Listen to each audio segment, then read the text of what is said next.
And is connected. I also see Luke connected. Thank you, guys. My guest today is somebody that's I don't need to introduce, but for all of you out there, my guest today is Pam. Pam and I have connected in the past, but we're not going to start talking about our connection. We'll talk about our connection later on. Let me bring her on and let's start this show. We thank you so much for connecting with us this evening. Pam, you're welcome to the show. Hello, everybody. So Thank you glad to so be much. here. So good to see you again, Kakambe. The pleasure is mine. I am so grateful to have you on this first event on LinkedIn Live. How are you doing? Has your day been so far? It's been good. It's been good after the crazy weather in Chicago yesterday with all the tornadoes and the airports closing. Today's been a beautiful, bright, sunshiny day, not too hot. It's Beautiful. perfect. Hey, we take a good weather any day. Thank you so much for Absolutely. being here. For the people that don't know you, Pam, can you please introduce yourself? Yes. So my name is Pam Sirocco, and I'll give you the real short version. I have been in technology for more years than I care to admit to, Mhm. and kind of ventured more into the leadership realm of technology in the last, say, 12 or so years. And that's the relevant part of this conversation. Let's say, there's so many things I can talk about. I live in the northwest suburbs of Chicago. Uh-huh. I've got 2 kids, 5 grandkids. Those are the things that are the most important in life. Beautiful. But from a perspective of work and work-life balance and Mm. hiring, that's what we're going to be talking about here. So I love to garden, swim, beaches, travel, and stay connected with wonderful people like my friend Kakambe. And staying connected. That's why we're here. Like I said, Pam and I connected back, but we're going to talk about connection later on. Today, I wanted Pam to be here so we can talk to you. We can talk to you about hiring process today. How is it like, for people that are looking for employment out there? How is it like when your resume gets in the front of a director? What do they do? What do they look for? So that's sort of what we're going to be talking about today. Pam, you've been in the industry for so long. How did you get into this industry? Let's start there. Well, that's actually kind of a funny story. So I was doing completely different work, more along the lines of marketing. Okay. And somebody walked in to the office next to mine and started setting up computers. And this was, a while ago in the 90s, right? So computers weren't as big of a thing back then. So Mm-hmm. they started setting up some equipment.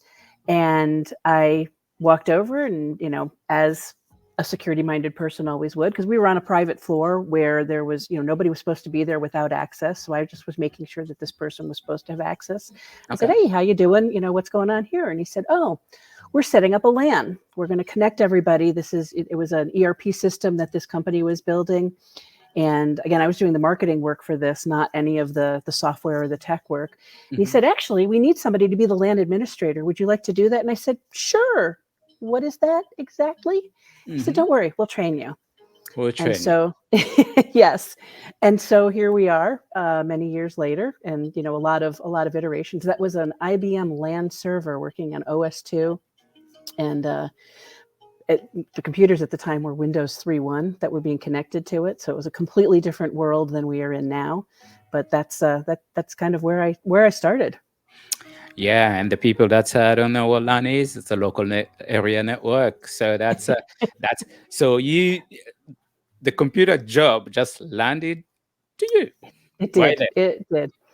And the interesting thing is that once I started doing it, I there. was Uh-huh. like, "Oh, I like this," right? I mean, I was just before I felt like I had a job. Now I felt like I had a path. I was doing something that I have loved, right? Mm, And I can get lost in a computer. I enjoy it. mm. I find it challenging and fun and interesting, and get to meet some of the best people. I'll take you back on those first moments because that's sort of you know today it's a time where I actually advocate for people to get into tech, because I think there is no better time than this time to get into tech. But for you back there, do you still remember the initial things that you did? How did you navigate those first few Yes. months when Well, when you are presented, because it was an opportunity for a lifetime. Now here you are after all yes. these years. How did you navigate So, honestly, so the first thing, and the reason that I was picked that? to take on that role is I was Mm. willing and I was eager. And the Wow. reason I stayed in that role as long as I did with that particular project Mm. was because I picked it up quickly and it was something that I could do. So how did I learn it? First, it was, on the job training. Mm. This guy, his name was Brian. He sat down and he showed me, here's what you need to do. And it was really like creating user accounts, Mhm. setting up access, Mm. making sure that if the file shares were set up properly for the access, and so people could share their information, Yeah. changing passwords. So it was very, very basic LAN administration. Mm. And then that kind of morphed into the next role was more working with Novell. And then I started taking some classes, Novel. right? And so I, first got my Novell certification, and then Mhm. I started working with Lotus Notes. And that was all on the job training because there wasn't even really training back in that day. Mm. And then when we switched over from Lotus Notes to Exchange, somebody put us through kind of this like, here's the difference between Lotus Notes and Exchange training. And, and as things went deeper, it was really more about like, it was more about my attitude than it was Mhm. about my ability to learn, right? Yes, it was important that it came easy to me, Mhm. that I was curious. But whenever I was asked, hey, do you want to try this? Or, do you want to learn this? I always like jumped on it and said, yeah, I'll do that. Wow. That's a journey right there. From landed to you, you were eager, you start learning, and you start moving. Yes. Today you are up there on the senior level. You're hiring people who are coming into this field, and mentoring them, working with them as they embark and their journey of being tech, or just employees on businesses that you've taken care of.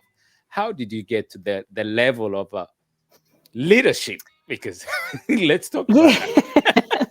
So, and that's actually interesting as well, because the Mm. first time I was offered a leadership position was a long time ago, and I turned it down. Okay. It was bad timing. My kids were still little. I had a lot going on in my life, and I didn't Mm. want to take on that additional responsibility. But as time went on, Mm. and I just I think because it's my natural instinct to just take charge, to Mm. just, if nobody else is willing to make the decision, I'm willing to make the decision. Und- If nobody else is willing to lead, I'll jump in there and I'll be like, yep, I'll take the lead. And I think that it kind of bubbled into that role. Mm. And when I was given a couple of big jobs with, leading a lot of people, at first Mm. I was terrified because I just was like, oh my God, how could this be me? How could Yeah. I be the one that leading all these people? They're so much smarter than I am about so many things. Mm. And finally became clear to me that it wasn't about being the smartest person in the room. It wasn't about being the most technical person in the room. It was about being willing to take ownership, take responsibility, and kind of direct, I don't want to say direct traffic, but yeah, in a lot of ways, direct traffic, right? I found that by helping people, it made it just kind of fell into that role. And that's literally what happened. I was on a project where the Mhm. people who were leading the project were very technical, very smart, and very good at their job, but they No, weren't really good at delegating out how things needed to be to be done. done. And so I jumped in and kind of took that role on myself. And then at the end of the project, everybody was like, oh, yeah, Pam should be leading these, not doing them. But then it was just doing both, right? Doing and leading. Yeah. No, it's not easy, and it's not given to everyone. Those skills to lead people and make sure that they're doing the job that they're supposed to do. It's been a journey for you. You've moved Yes. from one position to the other.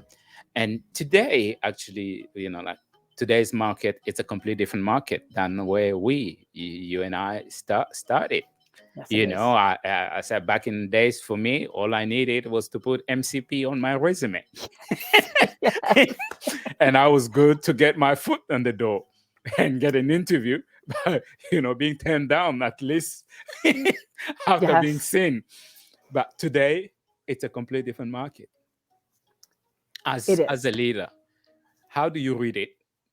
And any advice or anything you think people need to be doing on this?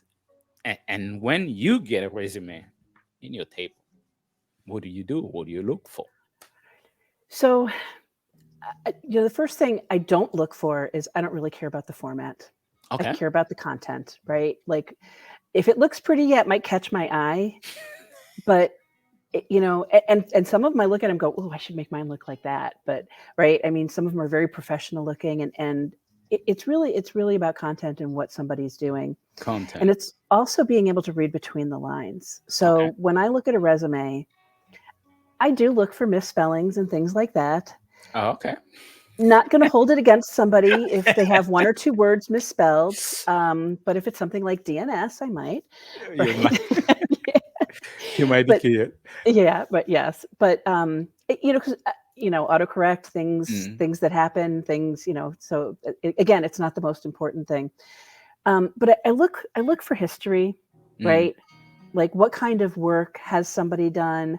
Are they progressing? Have they done something and then something different? I'm not bothered by gaps in a resume. A lot of hiring managers look at gaps in a resume and they want an explanation. And I might ask just to be, like, fill in the gaps, what mm-hmm. was it? And give you an opportunity, especially if it's a long gap, right? But gaps in a resume don't mean anything. Could mean you Okay. took time off to take care of a relative. Could mean you took time off to raise a kid. I mean, there's so many things, right? But it's really about, I'm trying to, when I'm looking at the resume, I'm trying to say, do you have the skills that we advertise that we want in this position, right? The things you can't get from a resume that you have to get from an actual conversation are the soft skills, Mm-hmm. the focus, the drive, but you can get a lot from the resume. So I'm really looking for those keywords. And if you're ever submitting your resume for a Mm, job that you want and you feel like you're missing some of the things, feel free to add a cover letter and okay. explain why you feel like you'd still be good at that job. The other thing is if you've got a list this long of Mm, skills that we're looking for, don't be intimidated if you have more than 20 or 30% of them, okay. right? Because sometimes you have transferable skills that you don't realize that you have. And sometimes there's so much more high priority. Like, when I write a job posting, I like to have, here's the top skills that I want. Like, this is a must have. I'm Okay. looking for an identity person. They must Oh, have some IAM, some PAM, some MFA, some kind of, right, some type of specific skills. that's But if I okay. have a long list of other things, I also try to be very clear in writing the job description that if you have some of these, please apply. You don't need all, right? Because people are too often intimidated by Yeah. job descriptions. And, I mean, I wouldn't recommend applying for jobs that you clearly aren't capable of doing. But But absolutely, don't be intimidated by a job description, because not everybody can write a good job description. And mine aren't perfect either. that's right. So people, forget the format. Autocorrect. Yes. Yes. And if you have 80% or 70%, still apply. You don't have to have everything on the job description. Apply on the job. Even if you have Um, 50% or 30%, oh, still. yeah, I mean, if it looks like a job that you think you'd be good at, you don't need Hmm. 100% or even 80%, because unless it's a very specific leadership position, Mm, I actually like to look for people with potential, people Okay. with like the ability to learn, and people who are willing to take on more, because people, a lot of people get a job, do it for a little while, get bored, move on. Mm, And if you have every skill that I've asked for you to have, and that's going to be your job for the next year, it's 6 months before you're bored. But if you're learning something, and those are, those are the people, right? If you're constantly learning something new, then you're not going to be bored. then you're gonna progress on that role. Hmm.